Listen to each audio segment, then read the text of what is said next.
Morning, সুপ্রভাত। Welcome back to my channel. আজকে হচ্ছে 22শে ডিসেম্বর, সানডে। আর ঘড়ির কাঁটা এখন গিয়ে পৌঁছেছে 10:30টার ঘরে। তো সকাল সকাল উঠেই আজকে অনেকগুলো কাজ করেছি। মেন যে কাজটা সেটা হচ্ছে, আমাকে মা বলেছিল যে আজকের ব্রেকফাস্টটা যেন আমি বানাই। আসলে মায়ের সকালের কাজ সারতে একটু বেলা হয়ে গিয়েছিল, তাই জন্য আমি একটা ভালো সুযোগ পেয়ে গেলাম। এমনিতে তো রান্নাঘরে আমার ঢোকার নো এন্ট্রি, কিন্তু ভাবলাম যে যাক, আজকে ফাইনালি রান্নাঘরে ঢুকতে পারবো। আর কি কি করছিলাম সেটা তোমাদেরকে দেখিয়ে। সকালের ব্রেকফাস্টে চাউমিন হলে বেশ মন্দ হয় না, তাই না? তো তার জন্য একটুখানি বাড়ি ঘরোয়া স্টাইলে এগ চাউমিন বানাচ্ছিলাম।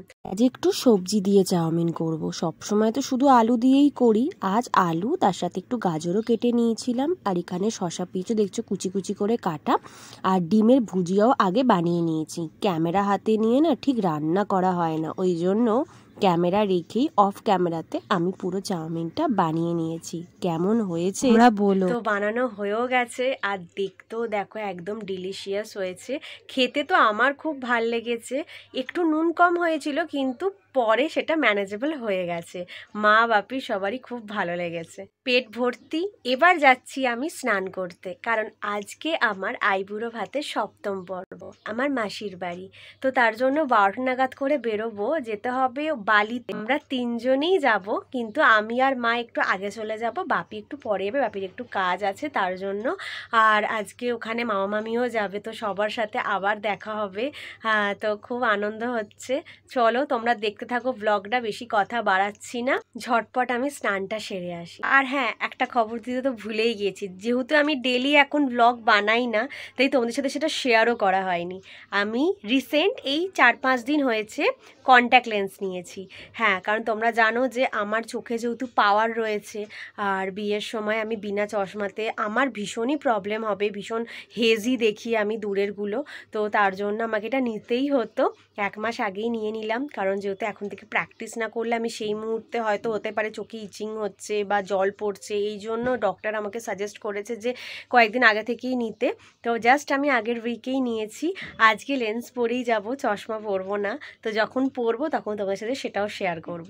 ঘড়িতে বাজে এখন 12:30, আর আমি সুন্দর করে রেডি হয়ে নিয়েছি। তোমাদেরকে বললাম আজকে আমার 7ম আইবুড়ো ভাত। তো কীরকম লাগছে বলো। আর একটুকু অন্যরকম লাগছে, আজকে কিন্তু চশমা নেই, আজকে দেখো চোখে লেন্স পরেছি। আর এই লেন্সটা আমার সাথে শ্যুট করেছে কিনা সেটাও জানিও। তো চলো যাই, আমি আর মা যাচ্ছি, বাপি একটু পরে যাবে। বেরোতে বেরোতে অনেকটাই বেলা হয়ে গেল। আসলে যেদিন কি আমি কোথাও শাড়ি পরে যাই, আমার ঠিক এইভাবেই লেট হয়। এখনো অবধি না শাড়িটা ঠিক পরে উঠতে পারি না, এখনো শিখছি যাতে বিয়ের পর ঠিকঠাক করে পরি। আর এই শাড়িটা পরে আমাকে কিরকম লাগছে তোমরা বলো। তা আমার মায়ের শাড়ি, আর আমার শাড়ি সেইভাবে বলতে গেলে নেই, কারণ আমি খুব একটা আইবুড়ো দিনে শাড়ি পরতাম না, তাই সব মায়ের শাড়ি।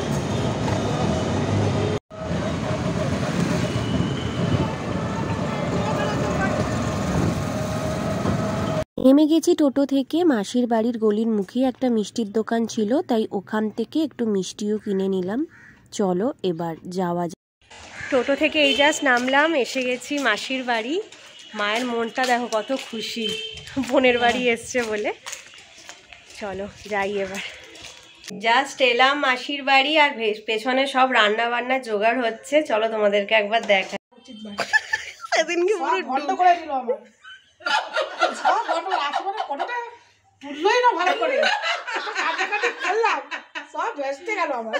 এই যে মাসির বাড়ি চলে এসেছি, একটু বেলা হয়ে গেছে। কেমন আছো বলো?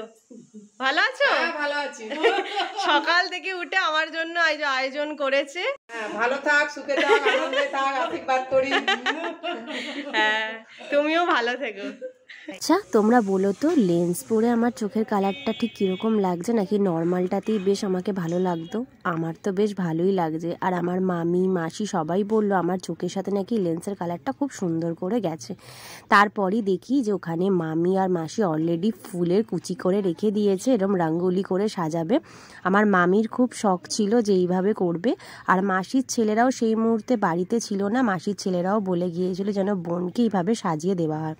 তো তোমরা এক ঝলকে দেখে নাও আমাকে কত সুন্দর করে মাসি সব কিছু আয়োজন করে আজ আইবুড়ো ভাত খাওয়াচ্ছে।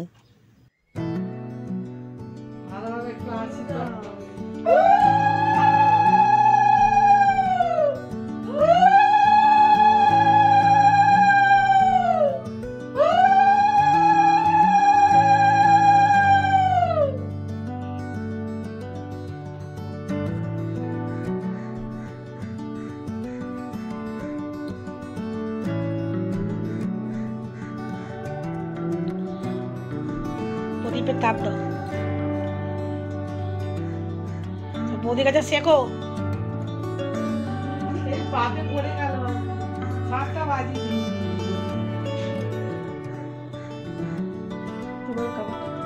খুলে দিলাম।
আমি খেতে খেতে ওইদিকে মামাও চলে এসেছিল, মামা খাচ্ছিল আর বাপি তখনই এসে পৌঁছায়নি। আমার খাওয়া হয়ে গেছে কিন্তু পাঁপড়টা বাদ পড়ে গেছিল, তাই মামি এখন পাঁপড় দিচ্ছে।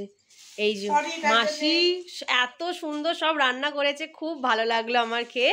আর এখন এই যে মাসি বসেছে, মামি বসবে খেতে, মা সবাই মিলে খাচ্ছে। আমার বাপি এখনো আসেনি, দেখি বাপি কখন আসে। খাওয়া দাওয়ার পর আমরা সবাই মিলে একটু ছাদে গিয়েছিলাম। আসলে মাসি যেই বাড়িতে ভাড়া থাকে তাদেরই ওপরে বাড়িওয়ালারা আছে, তো কি সুন্দর ছাদটা দেখো, এত ফুলের গাছ ছিল আর খুব সুন্দর করে যত্ন করে তারা ফুলের গাছগুলো লাগায়।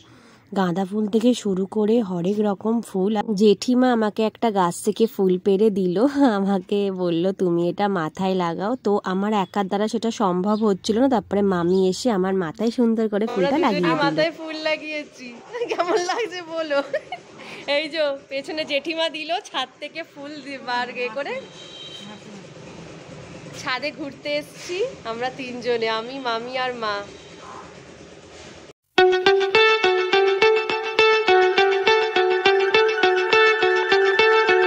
ইতিমধ্যে আমার বাপিও এসে হাজির। তখন ঘড়িতে বাজে প্রায় 3:45, অনেকখানি বেলা হয়ে গেল, তাই খেতে বসে পড়েছে।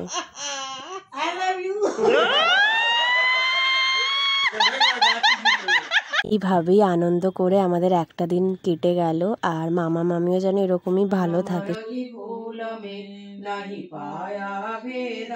কালো করম কে জানমে রহি ভগত খেদা জগত জীব ভর মথ ফিরে নিত চারো খানি জ্ঞানী যোগী পিল রহে সব মন কি ঘানি ভাগ জগা মেরা আদিকা মিলে সতগুরু আই রাধা স্বামী ধামকা মাসির বাড়ির থেকে গিয়েছিলাম একটু অর্পিতাদির বাড়ি। এই যে ওদের বাড়ি লুসি, কি কিউট দেখো। প্রথমে তো আমি ভয় পাচ্ছিলাম, তারপরে ও এত শান্ত, ওকে দেখে আমার ভয় সব সরে গিয়েছিল। ও কি সুন্দর চুপচাপ করে বসেছিল, কিন্তু দিদি আর ক্যামেরার সামনে আসেনি। এই যে কাকিমা আর আমার আর মায়ের জন্য এখানে আয়োজন করেছে, দেখো এত কিছু, বাপরে। গৌরীতে এখন 6:45 বাজে। এই যে চলে যাচ্ছি মাসির বাড়ির থেকে। আজকে দিনটা বেশ ভালোই কাটলো, বলো তোমার কেমন লাগলো? ভালো, ভালো, খুব ভালো লাগলো, খুব এনজয় করলাম। এরকম যেন সারাটা বছর যেন চলে, নতুন বছর যেন সবাই খুব ভালো যাক একদম। আর আমি যে তোমার বাড়ি এলাম, কেমন লাগলো? খুব ভালো, একদম ঝাকাস। আজকে মোমেন্টটা খুব ভালো, আনন্দ, নতুন করে ভালোবাসা পেলাম এটা দিয়ে। আমি আর মামি মিলে পেয়েছি। চলো আসছি, আবার আসবো, আবার এসো।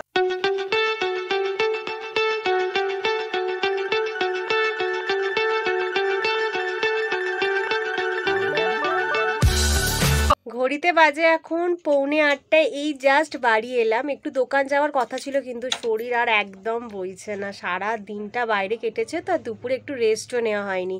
আর তোমরা দেখলে তো মাসির বাড়ি থেকে আমি আবার গিয়েছিলাম অর্পিতাদির বাড়িতে, যদিও অর্পিতাদিকে আমি ভিডিওয়ে তুলতে পারিনি কেন ও আসতে চায়নি। ওর বাড়িতেও ডেকেছিল, যেহেতু যেদিনকে আমার বাবা মা নিমন্ত্রণ করতে গিয়েছিল সেদিন তো আমি যেতে পারিনি, তাই বলেছিল তুই যখন এখানেই আসছিস, আমার মাসির বাড়ি থেকে 2টো বাড়ির পরেই ওদের বাড়ি। তা আমি আর মা গেছিলাম, সেখানেও অত কিছু খাবার খাইছে দেখতেই পেলে।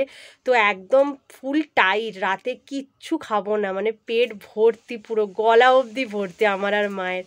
তো এবার একটু ফ্রেশ হয়ে আজকের ভিডিওটা তাহলে এইটুকুই রাখছি। কেমন লাগলো লিখে জানিও, ভালো লাগলে একটু লাইক কমেন্ট শেয়ার করে দিও। আর আজকের আমার 7ম পর্বের আইবুড়ো ভাত কেটে গেল, এরপর হবে 8ম পর্বের আইবুড়ো ভাত, সেটার দেখার জন্য কিন্তু আমার ভিডিওতে চোখ রাখতে হবে। চলো তাহলে আজকে এখানেই আমি বিদায় নিচ্ছি, দেখা হচ্ছে পরের দিনে একটা নতুন ভিডিওতে। ততক্ষণ তোমরা সবাই খুব ভালো থেকো, টাটা।